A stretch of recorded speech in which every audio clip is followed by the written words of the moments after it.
At 4:47 a.m., a private helicopter lifts off from a harborside mansion in Sydney.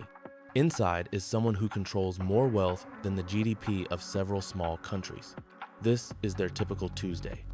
Before we dive into this extraordinary day, let's set the scale. Australia has around 50 billionaires as of 2024 to 2025, controlling a combined wealth exceeding $220 billion. The person we're following today represents the top tier of this elite group, with a net worth fluctuating between $30 to $45 billion depending on commodity prices and market conditions. Their wealth comes primarily from mining and resources, the backbone of many Australian billionaire fortunes. By 5 a.m., they're already awake, not because they have to be, but because at this level, every hour counts. The morning starts with a workout session in a private gym, often with a personal trainer. While exercising, they're listening to overnight market reports from New York and London on wireless earbuds. Breakfast is surprisingly simple for someone of this wealth. Typically high protein, prepared by a private chef who sources ingredients from specific farms. This pattern is common among Australia's mining magnates. While eating, they're on their first video call of the day with mining operations in Western Australia, where it's already mid-morning. They're reviewing production numbers that represent millions of dollars in daily output. The helicopter ride you saw at the beginning? That's the daily commute to their primary office in Sydney's CBD, a journey that takes 12 minutes instead of the 90-minute drive most Sydneysiders would face. During this flight, they're reviewing documents on an iPad, quarterly reports, investment proposals, and briefings prepared by their team of analysts who've been working since 4 a.m. Between 7 and 8 a.m., they've already had phone conversations with their CFO, their lead legal counsel, and connections regarding upcoming resource legislation. This isn't scheduled, it's just how information flows when you operate at this level.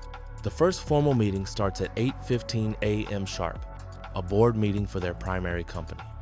But unlike typical corporate boards, this one is making decisions about billion-dollar infrastructure projects, potential acquisitions of smaller competitors, and expansion into new mining territories. A single yes or no from them can greenlight a $500 million project. By 9 a.m., they're reviewing their personal investment portfolio with their wealth management team. We're not talking about stock picks here. We're talking about private equity stakes, venture capital investments in tech startups, international real estate portfolios across multiple continents, and hedge fund positions. Managing this level of diversification typically requires a dedicated team of professionals. Let's pause here and put this morning into perspective. In the last 5 hours, while most Australians were just starting their commute, this billionaire's net worth likely fluctuated by somewhere between $5 to $20 million, depending on commodity prices and market movements.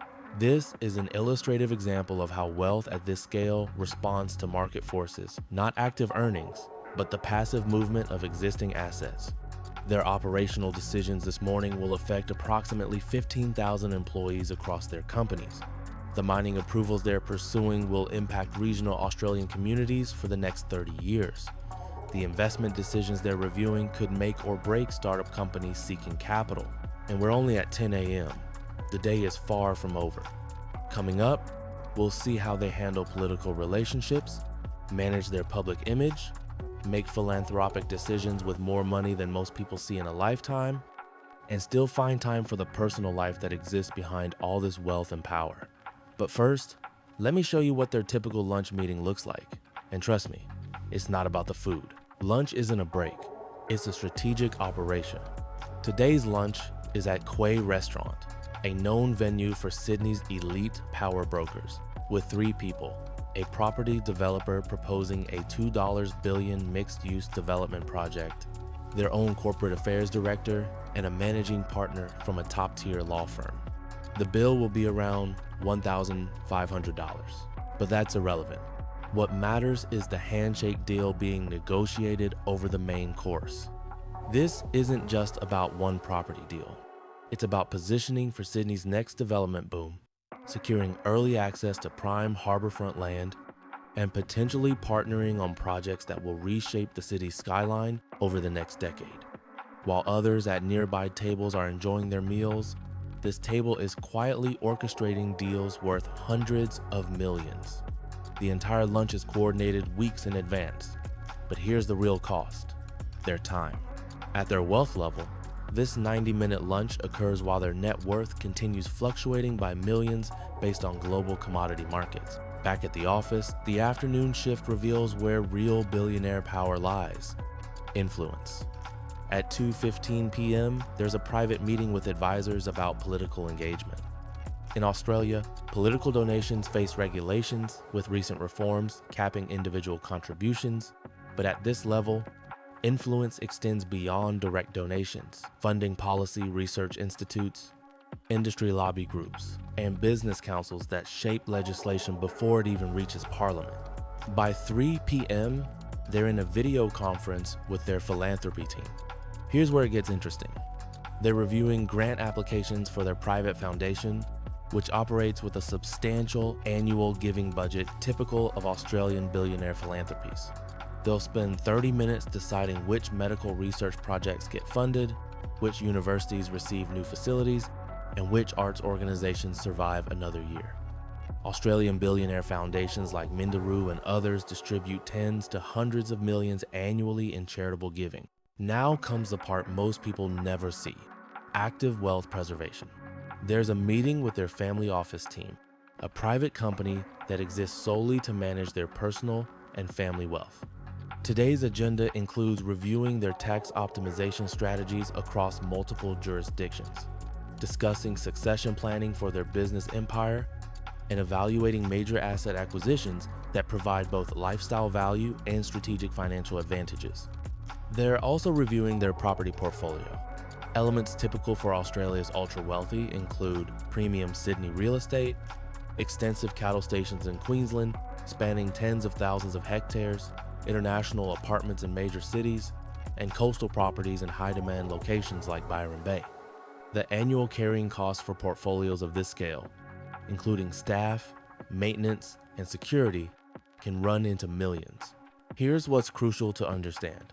While this might look like an enviable lifestyle, the stress is immense and constant. Every decision carries massive consequences.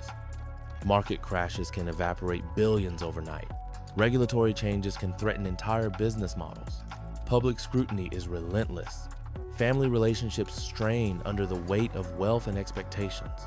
By 5 p.m., they've been in decision-making mode for 12 straight hours.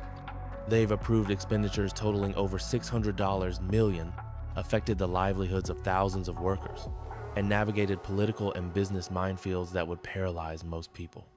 And the day still isn't over. There's still the evening schedule, a charity gala where their attendance alone guarantees the event raises an extra $1 million, not because they'll donate it, but because their presence attracts other wealthy donors. But before we get to that, let me show you the one part of their day that's actually somewhat normal, and it might surprise you. Here's the surprising part. Between the afternoon meetings and evening obligations, there's a 1-hour window that looks almost ordinary. They return home, not necessarily to the Harbour mansion, but to a private residence.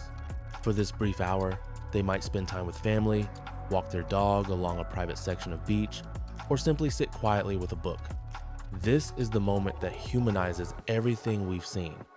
Despite the billions, the power, and the influence, there's still a person here who values silence, who feels exhaustion, who craves normalcy.